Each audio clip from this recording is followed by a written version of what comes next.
ನಮಸ್ತೆ ಎಲ್ಲರಿಗೂ. ನಾನಿವತ್ತು ರವೆ ರಾಗಿ ಹಿಟ್ಟು ಹಾಗೆ ಸಿಹಿ ಕುಂಬಳಕಾಯಿ ಹಾಕಿ ರೊಟ್ಟಿಯನ್ನು ಮಾಡ್ತಾಯಿದ್ದೀನಿ. ಎಷ್ಟು ಚೆನ್ನಾಗಿ ಸ್ಮೂತಾಗಿ ಬಂದಿದ್ದು ನೋಡಿ. ತುಂಬಾ ಇನ್ಸ್ಟೆಂಟಾಗಿ ಮಾಡ್ಬೋದು. ತುಂಬಾ ಚಟ್ನಿ ಜೊತೆ ಅಂತೂ ತುಂಬಾ ಟೇಸ್ಟಾಗಿ ಆಗುತ್ತೆ. ಬೆಳಿಗ್ಗೆ ತಿಂಡಿಗೆ ಒಳ್ಳೆ ಸುಲಭದ ರೆಸಿಪಿ. ಅದಕ್ಕೆ ನಾನು ಸಿಹಿ ಕುಂಬಳಕಾಯಿಯನ್ನು ತಗೊಂಡಿದ್ದೀನಿ.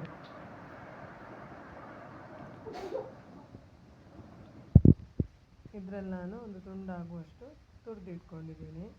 ಆಮೇಲೆ ಈರುಳ್ಳಿ, ಕೊತ್ತಂಬರಿ ಸೊಪ್ಪು, ಕರಿಬೇವು ಸೊಪ್ಪು, ಕಾಯಿ ಮೆಣಸು ಬೇಕಾದರೆ ಹಾಕ್ಬೋದು. ನಾನು ರವೆಯನ್ನು ಹಾಕ್ತಾಯಿದ್ದೀನಿ. 1 ಗ್ಲಾಸಷ್ಟು ರವೆ ಹಾಕಿ 1.5 ಗ್ಲಾಸಷ್ಟು ರಾಗಿ ಹಿಟ್ಟನ್ನು ಹಾಕಿದ್ದೀನಿ. ಬರೀ ರವೆಗಿಂತ ರಾಗಿ ಹಿಟ್ಟು ಹಾಕಿದರೆ ತುಂಬಾ ಚೆನ್ನಾಗಾಗುತ್ತೆ. ತುಂಬಾ ಟೇಸ್ಟಾಗಿ ಬರುತ್ತೆ. ನಾನು 1 ಗ್ಲಾಸ್ ರವೆಗೆ 1.5 ಗ್ಲಾಸಷ್ಟು ರಾಗಿ ಹಿಟ್ಟನ್ನು ಹಾಕಿದ್ದೀನಿ. ಆರೋಗ್ಯಕ್ಕೆ ತುಂಬ ಒಳ್ಳೆಯದು. ಮತ್ತು ಸಿಹಿ ಕುಂಬಳಕಾಯಿ ಇಲ್ಲದಿದ್ದರೆ ಕ್ಯಾರೆಟ್ ಹಾಗೆ ಹೇಳ್ತಾರಲ್ಲ ಸೌತೆಕಾಯಿ, ಕುಕ್ಕುಂಬರ್ ಅದನ್ನು ಕೂಡ ಹಾಕ್ಬೋದು. ನಾನು ಸಿಹಿ ಕುಂಬಳಕಾಯಿ ಹಾಕಿ ಮಾಡ್ತೀನಿ. ತುಂಬಾ ಟೇಸ್ಟಾಗಿ ಬರುತ್ತೆ.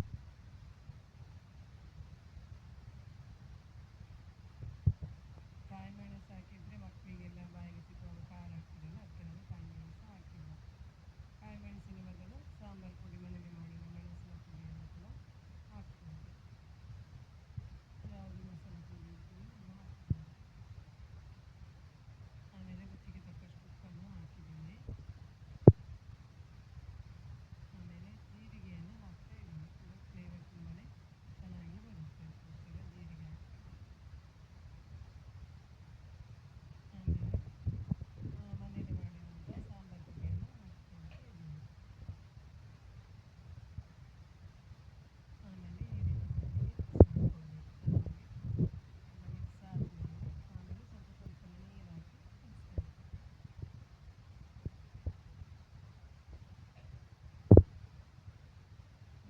ಚೆನ್ನಾಗಿ ಕಲಿಸ್ಬೇಕು ನೀರು ಹಾಕಿಕೊಂಡು. ಆಮೇಲೆ ಈಗ ನೋಡಿ ಚೂರು ಹಾಕಬೇಕು. ನಾನಿದು ರೊಟ್ಟಿಯನ್ನು ತತ್ತಿ ಮಾಡೋದ್ರಿಂದ ಈ ರೀತಿ ಗಟ್ಟಿಯಾಗಿ ಸ್ವಲ್ಪ ತಗೊಳ್ತಾ ಇದ್ದೀನಿ. ದೋಸೆ ಥರನೂ ಮಾಡ್ಬೋದು.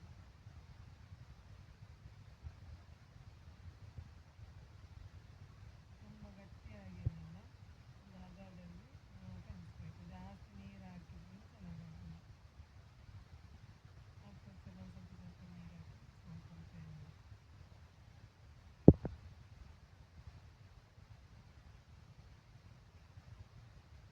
ಎಷ್ಟು ಗಟ್ಟಿಯಾಗಿ ಕಲಿಸ್ಬೇಕು ಕಲಿಸ್ತೀನಿ.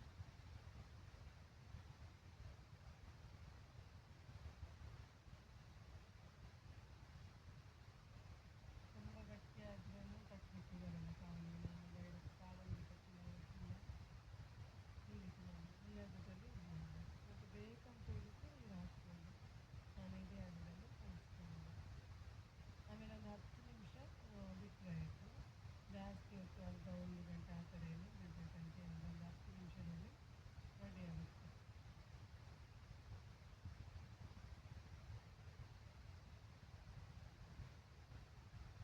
ಆಮೇಲೆ ಸ್ವಲ್ಪ ಹೊತ್ತು ಮುಚ್ಚಳ ಹಾಕಿ ಈಗ ಕಾವಲಿ ಬಿಸಿ ಅಷ್ಟರವರೆಗೆ ಕಾವಲಿಗೆ ಬಿಸಿ ಆಗ್ತಾ ಬಂತು.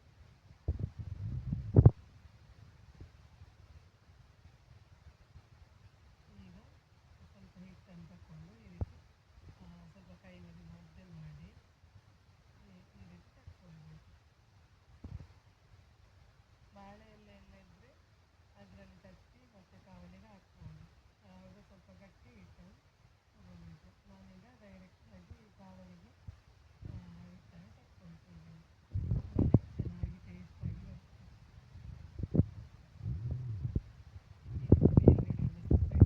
ಆಯಿತು. ಆಮೇಲೆ ಸ್ವಲ್ಪ ಹೊತ್ತು ಮುಚ್ಚಳ ಮುಚ್ಚಿ ಬೇಯಲಿಕ್ಕೆ ಬಿಡಬೇಕು. ನೋಡಿ ಎಷ್ಟು ಚೆನ್ನಾಗಿ ಬಂದಿದೆ ಅಂತೇಳಿ. ಈಗ ಕವುಚಿ ಹಾಕಬೇಕು. ಎರಡು ಬದಿನೂ ಚೆನ್ನಾಗಿ ಕಾಯಬೇಕು, ಫ್ರೈ ಆಗಬೇಕು. ತುಂಬಾ ರುಚಿಯಾಗಿ, ನೋಡಲಿಕ್ಕೆ ಯಾವ ರೀತಿ ಚೆನ್ನಾಗಿ ಕಾಣುತ್ತೋ ಅಷ್ಟೇ ರುಚಿಯಾಗಿಯೂ ಇದೆ, ಹಾಗೆ ಆರೋಗ್ಯಕ್ಕೂ ತುಂಬಾ ಒಳ್ಳೆಯದು.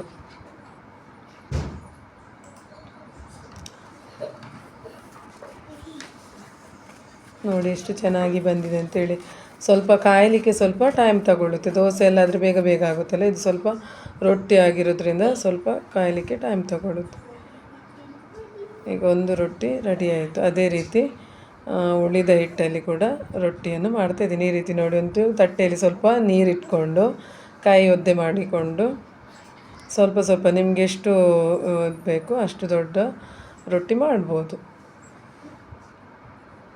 ಈ ರೀತಿ ಸ್ವಲ್ಪ ಸ್ವಲ್ಪ ಕೈಯನ್ನು ನೀರಲ್ಲಿ ಅದ್ದಿ ಆಮೇಲೆ ಈ ರೀತಿ ರೊಟ್ಟಿ ತಟ್ಟಬೇಕು. ಏನು ಕೈಗೆ ಬಿಸಿ ಗೊತ್ತಾಗಲ್ಲ. ನೀವು ಮೊದಲ ಸಲ ಈ ರೀತಿ ರೊಟ್ಟಿ ಮಾಡಲಿಕ್ಕೆ ಟ್ರೈ ಮಾಡೋದಾದರೆ ಯಾವುದಾದ್ರೂ ಬಟರ್ ಪೇಪರ್ ಇಲ್ಲದಿದ್ದರೆ ಬಾಳೆ ಎಲೆಯಲ್ಲಿ ತಟ್ಟಿ ಹಾಕಿ, ಡೈರೆಕ್ಟ್ ಹಾಕಲಿಕ್ಕೆ ಹೋಗಬೇಡಿ. ಮತ್ತು ಪ್ಲಾಸ್ಟಿಕ್ ಎಲ್ಲ ಯೂಸ್ ಮಾಡಲಿಕ್ಕೆ ಹೋಗಬೇಡಿ, ಆರೋಗ್ಯಕ್ಕೆ ಒಳ್ಳೆಯದಲ್ಲ. ಬಾಳೆ ಎಲೆ ಆದರೆ ತುಂಬಾ ಒಳ್ಳೆಯದು. ನಾನು ಈ ರೀತಿ ಡೈರೆಕ್ಟಾಗಿ ಯಾವಾಗಲೂ ಕಾವಲಿಗೆ ಈ ರೀತಿ ತಟ್ಟಿ ಮಾಡೋದು. ಸ್ವಲ್ಪ ಮೇಲ್ಗಡೆ ಮೊದಲಿಗೆ ಎಣ್ಣೆ ಹಾಕಬಾರ್ದು, ಮೇಲೆಯಿಂದ ಸ್ವಲ್ಪ ಎಣ್ಣೆ ಹಾಕಿದರೆ ಆಯಿತು.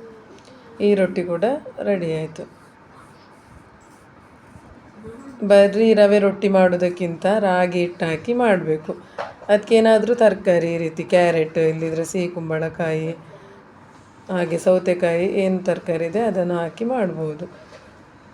ಮಕ್ಕಳು ಅಷ್ಟೇ ಇಷ್ಟಪಟ್ಟು ತಿಂತಾರೆ. ಬ್ರೇಕ್ಫಾಸ್ಟಿಗೆ ಹಾಗೆ ಸಂಜೆ ಊಟಕ್ಕೂ ಚೆನ್ನಾಗಾಗುತ್ತೆ.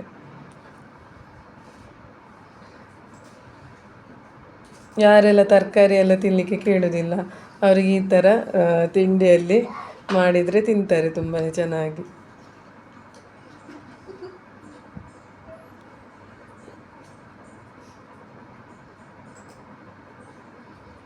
ಈ ರೀತಿ ನೋಡಿ, ಇನ್ನೊಂದು ರೊಟ್ಟಿಯನ್ನು ನಾನು ಅದೇ ರೀತಿ ಮಾಡಿ ತೋರಿಸ್ತಾ ಇದ್ದೀನಿ.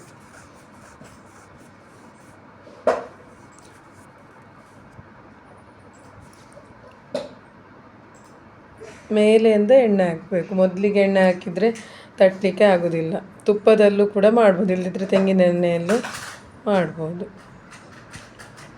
ನನ್ನ ಚಾನಲಿಗೆ ಸಬ್ಸ್ಕ್ರೈಬ್ ಮಾಡಿ, ಲೈಕ್ ಮಾಡಿ, ಶೇರ್ ಮಾಡಿ. ಯಾವ ರೀತಿ ನೀವು ಕೂಡ ಒಂದು ಸಲ ಟ್ರೈ ಮಾಡಿ ಯಾವ ರೀತಿ ಬಂದಿದೆ ಅಂತೇಳಿ ಕಮೆಂಟಲ್ಲಿ ತಿಳಿಸಿ.